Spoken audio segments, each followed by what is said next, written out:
Society is bigger than the Fourth, the Third, and the Fifth Amendment because of all of the trauma and generational things that go on inside of households that make people horrible people.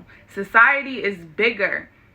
People are kids for 18 years, and in these families that I'm talking about, more than likely a kid don't even get to go to 18 to be considered a kid still, especially if people just think all of a sudden they can have sex with them and groom them and all this kind of stuff. Like, they're not looking at these children as children. They're not looking at them as kids who have lives that can go on and do great things. They're looking at them as products to get money from the government, as products to have sex with, as products to make money off of and take from, and maids.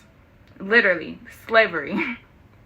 The slaves' descendants act as slaves. Like, that's what I'm getting to when I'm saying generational trauma. Like, it goes in a pattern. It's like links. It's a chain. And then one person usually be the breaking of the chain. I, thank God, was a breaking of a chain. I'm still trying to be. Still hooked somewhere. Gotta go figure out where I'm hooked at or whatever. And I think it's this. I think it's this what I'm talking about, because I have to talk about it because people need to know about it. The Third Amendment talks about the privacy of the zone of your home. The Fourth Amendment talks about the privacy of, like, not having people come in and tear up your shit and look through all your shit.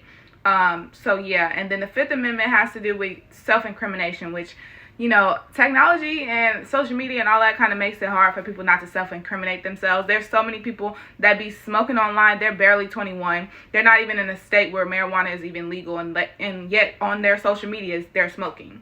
Like, self-incrimination.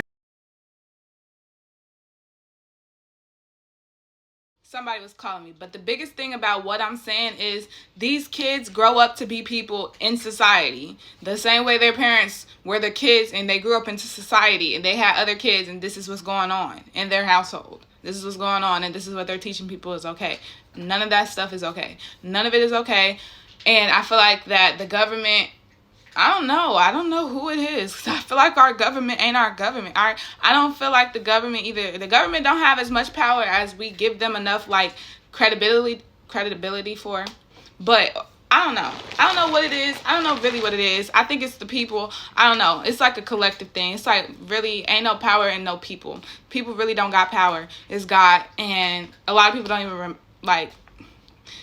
it's like too much. It's just too much. But for the most part, like, these kids got to grow up and be people in our society. The end result is that kids turn into real people. Like, they turn into adults in society. So society is bigger than giving parents the privacy and home to do all this bad stuff to kids and taint them like this, basically, is what